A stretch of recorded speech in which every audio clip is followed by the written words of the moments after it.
When you leave the international airport of Rio de Janeiro and head towards the south of the city, which is where all the beaches are, you pass a sprawling informal settlement called Mare. It's one of hundreds of neglected shanty towns like this in Rio, and it goes on for miles. But when you pass by there today, all you see is this wall.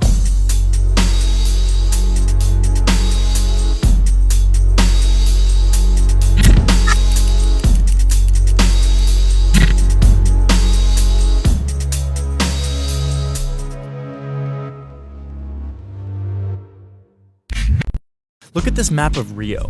Here's the part that you probably know. It's the South Zone. It's where all the iconic beaches are. Mare is in Rio's North Zone, which is where most of the city's poor live.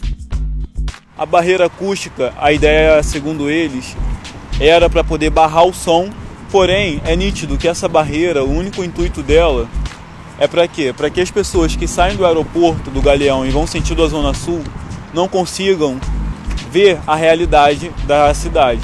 They don't have sewage systems, they don't have housing rights, they don't have anything. But, the city is really concerned about how loud the cars are. So because they're worried about, the ears of the poor people that don't have food in their stomach. The city just installed a big new school in this community a few months ago. You'll note that when we get to this part of the highway, the wall becomes totally transparent, giving us a perfect view of the shiny school. Every time international attention comes to Rio, the city scrambles to build up infrastructure around tourism for visitors to see that it's this amazing city. The problem is, the visitors will come and they go, but the people of Rio are here to stay. And they're frustrated. They're frustrated that their government will spend so much money to build up certain parts of the city and completely neglect others.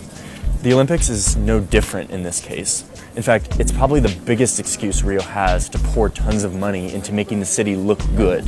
This is Patricia. She rides the buses here in Rio and has noticed a major change in the bus routes recently. It used to be a line who left Ramos, who is in the North Zone, to Cosme Velho, where we have the Christ. And this line was extinguished. Patricia is showing me a few examples of the 11 bus lines that were cut between the poor North Zone and the touristy rich South Zone, all in preparation for the Olympics. It's now much harder for a resident of the North Zone to get down to the beaches of Ipanema or Copacabana. So why cut the bus line? If all of these black people, poor people, barefoot people are there, it's like, no, we have to clean this. And they always wanted to clean, but now they have a purpose, they have a deadline to do this. If discriminatory bus lines are bad, here's where it gets worse. So back to this map.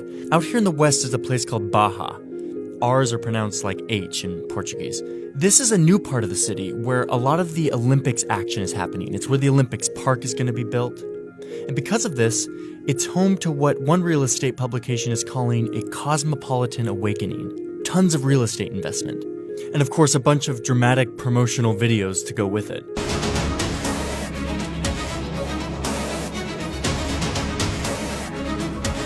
There's this one guy named Carlos Carvalho. He's a real estate developer, and he owns 64 million square feet in Baja. Last year, in a series of interviews with big publications, Carvalho sketched out his dream for Baja. His goal is to turn this place into a new Rio, a city for the elite, of good taste, noble housing, not housing for the poor. This guy's the 12th richest person in Brazil, and he's got a ton of political influence to make his dream happen.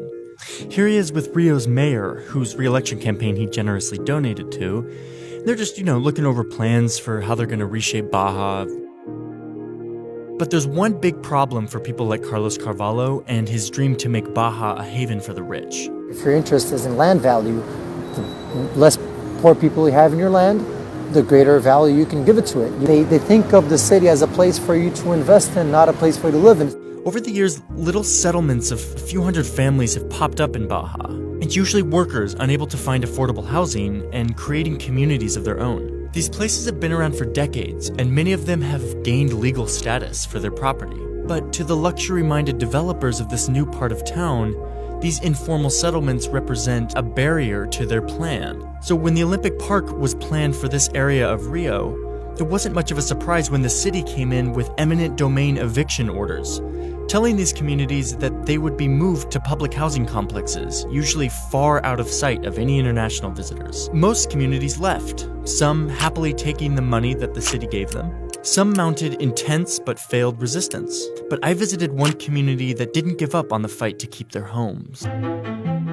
Quando falaram que as Olimpíadas ia ser no Rio de Janeiro, nós já sabíamos que nosso problema ia aumentar.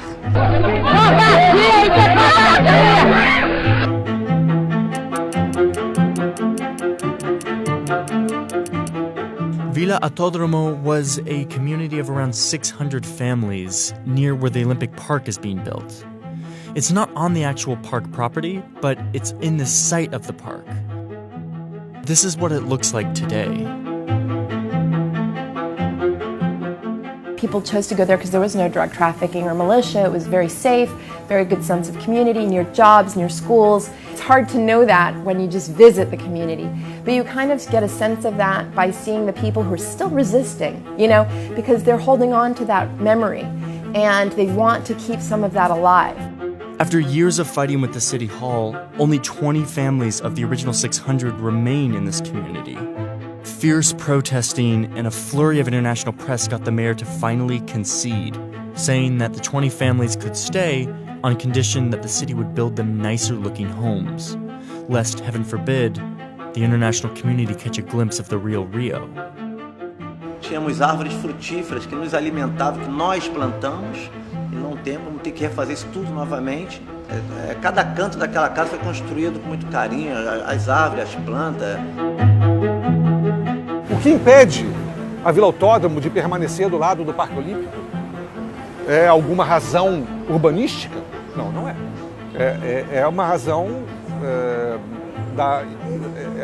uma razão dos interesses econômicos que estão ligados à valorização imobiliária. Não tem outra razão. Apesar de eu ter me preparado antes, eu sabia que um dia minha casa ia ter que ser demolida, mas para mim esse período foi o pior momento de toda a luta.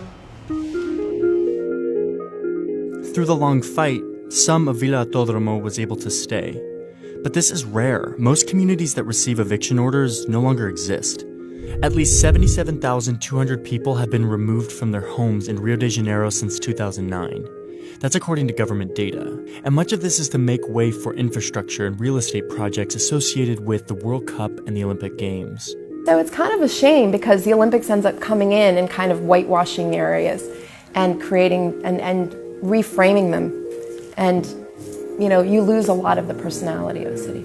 Of course, there have been numerous benefits to the people of Rio thanks to the Olympics investments. New bus lines, revitalizations of old parts of the city, museums, parks. This stuff will make life better in the city for sure. But in the end, billions of public dollars that were supposed to benefit the people ended up bowing to the interests of a few people with a lot of money. And instead of investing in the underserved, Rio will once again hide them from view.